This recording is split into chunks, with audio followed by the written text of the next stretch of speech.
Tout d'abord, je vous remercie de m'accueillir dans ce lieu très agréable au regard des températures. En tout cas, je souhaite vraiment vous remercier de cette invitation. Donc sur un sujet, le racisme et l'antiracisme. Tout d'abord, je souhaitais quand même vous préciser que je ne suis pas une experte. Je vais me présenter, militante communiste, mais aussi élue au département chargée des questions de jeunesse, de vie associative, d'égalité femmes-hommes, de lutte contre les discriminations, des droits humains et des droits des migrants et migrantes. Donc c'est un sujet, c'est des sujets sur lesquels, le racisme, le rejet de l'autre est vraiment malheureusement encore bien présent. Donc effectivement, si le combat antiraciste est constitutif de notre histoire communiste, on constate malheureusement qu'il est urgent de le remettre au premier plan de nos combats, puisque c'est aussi ce qui marque notre ADN, notre marqueur politique, l'antiracisme et aussi l'internationalisme. Donc nous sommes aussi issus de cette lignée qui depuis presque maintenant un siècle, puisque nous allons avoir bientôt 100 ans. Donc voilà, c'est ce qui aussi nous anime depuis maintenant un siècle. Tout d'abord, je souhaitais... alors, de quoi parle-t-on quand on parle de racisme ? Il faut aussi savoir que le racisme est fondé sur... c'est une idéologie fondée sur la croyance qu'il existe une hiérarchie entre les groupes humains. C'est aussi une attitude d'hostilité systématique à l'égard d'une catégorie déterminée de personnes. Comme le disait Jamil, on est dans une situation, dans un contexte aussi politique à la fois, on va dire, national, mais international, avec la montée de l'extrême droite, notamment l'installation au premier plan de partis politiques ouvertement racistes et xénophobes, comme on l'a pu voir au Brésil, mais aussi aux États-Unis, mais aussi en Europe. Malheureusement, les dernières élections européennes nous ont démontré en France notamment que le premier, en tout cas le parti, je dirais le Front National, parce que moi je tiens à continuer à l'appeler le Front National. Il ne suffit pas de se dire Rassemblement National, parce que aujourd'hui ça a une autre connotation dans la tête des gens que le Front National, parce que c'est aussi marqué, effacer l'histoire de ce parti et de ce qu'il prône dans notre société. Donc, et puis les coalitions nouvelles entre les forces de droite et d'extrême droite accédant ou aspirant au gouvernement dans plusieurs pays européens, les discriminations racistes structurelles dont le travail, le salaire ou l'accès au logement, la mise en concurrence des travailleurs selon leur origine pour favoriser le dumping social au détriment du travail égal, salaire égal, la banalisation des discours racistes, on le voit bien aussi dans les médias, quand on donne la place aussi depuis des années au Front National dans des débats, on voit bien que ça a permis aussi l'installation dans les têtes, la conscientisation dans les têtes, en tout cas d'une partie de la population, et de cette banalisation de leur discours. Et on note aussi dans ce contexte en fait, les réseaux sociaux, on s'aperçoit que les réseaux sociaux sont aussi des facteurs amplifiant le discours xénophobe et raciste. Donc c'est aussi un élément qui me paraît aussi important à prendre en compte. Donc il faut et puis les discours indignes en direction des migrants aujourd'hui, qui sont de plus en plus présents et qui sont très alertants. Donc tous ces signaux d'alerte sont malheureusement nombreux. Donc, comme je vous le disais, si le combat antiraciste est constitutif de notre histoire communiste, force est de constater qu'il est urgent de le remettre au premier plan de nos combats, en renouvelant l'analyse de ce que nous avons à combattre. C'est-à-dire les visages hideux du racisme ont pris de nouvelles formes qui vise de nouvelles cibles, mais la concurrence aussi des racismes et de leurs victimes est un piège, car les racismes d'hier et d'aujourd'hui ne s'évacuent pas par les uns et les autres, ils s'additionnent et ils doivent tous être combattus. Donc voilà, je pense qu'il est important de rappeler ça et de dire que c'est un combat qui nous est propre et pour lequel le parti doit être aux avant-gardes et avoir toujours en tête que c'est un combat et une priorité dans nos combats. Donc, ce que je disais, que le racisme redevient à grande échelle et dans toute l'Europe un des instruments de domination de classe aussi. La stigmatisation, voilà, systématique de populations avec des origines. Si je prends l'exemple des musulmans, aujourd'hui, on confond à la fois avec l'islamisme ou pire avec le terrorisme. Comme les lois et les murs anti-migrants qui construisent quotidiennement ce discours. Donc il est important aussi de déconstruire tous ces stéréotypes liés à la fois aux origines, mais aussi liés à l'appartenance je veux dire, religieuse. Donc, il me paraît aussi important de dire que, encore plus, la lutte contre les stéréotypes racistes de tout ordre, c'est le combat contre le rapport social d'exploitation de masse, l'instrument de division de notre propre société. La France qui est aujourd'hui le racisme, qui doit être considérablement revalorisé dans notre action. Les inégalités sociales, la précarisation et les nouveaux modes d'exploitation du travail, assignation territoriale dans les quartiers délaissés par la République, discrimination raciste structurelle dans les politiques publiques, à l'embauche, logement, le contrôle aux faciès, notamment qui a été un axe fort de combat chez les jeunes communistes en Val-de-Marne, se conjuguent pour mettre à l'index un état de sous-citoyenneté. Et donc, c'est important aussi dans une part croissante de la population et notamment chez les jeunes.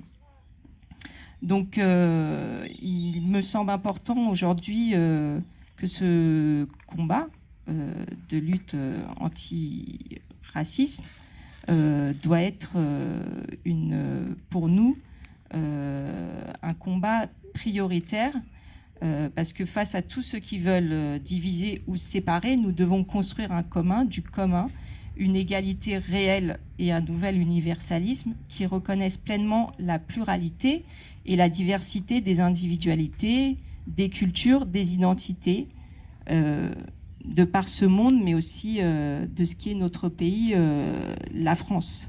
Donc voilà ce que je voulais un peu vous apporter. Il y a quelques éléments de contexte aussi en Val-de-Marne. Nous avons, alors moi je suis chargée des luttes contre les discriminations. On travaille actuellement un plan d'action sur le département. Faut savoir qu'en Val-de-Marne, je reprends mes petites notes parce que il y a des éléments qui peuvent être aussi intéressants, notamment sur les questions les saisines du défenseur des droits. La première saisine concerne les discriminations liées à l'origine dans le département. Donc c'est aussi un élément qu'il faut prendre, en tout cas qu'il faut avoir en tête, en sachant qu'une part importante des personnes discriminées se sentent,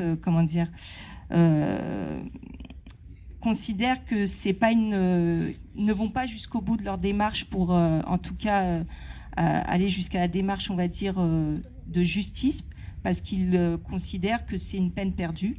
Ils considèrent que ça n'aboutira pas.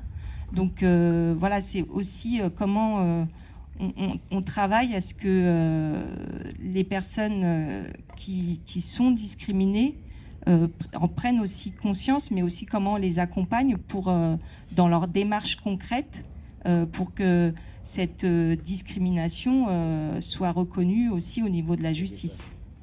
Donc voilà, c'est des éléments sur lesquels moi je voulais, voilà, quelques éléments.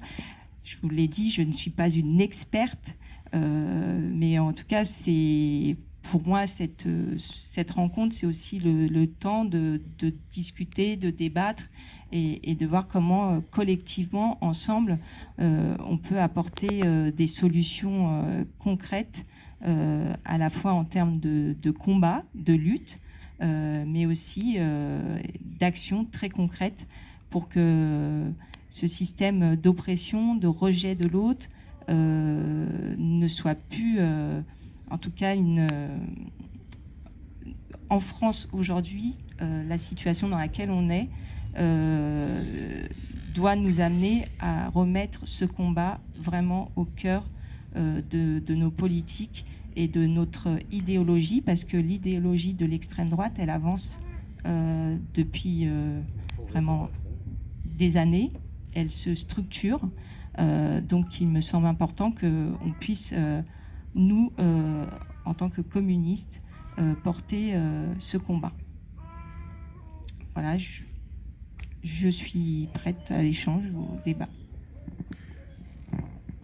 Merci à toi.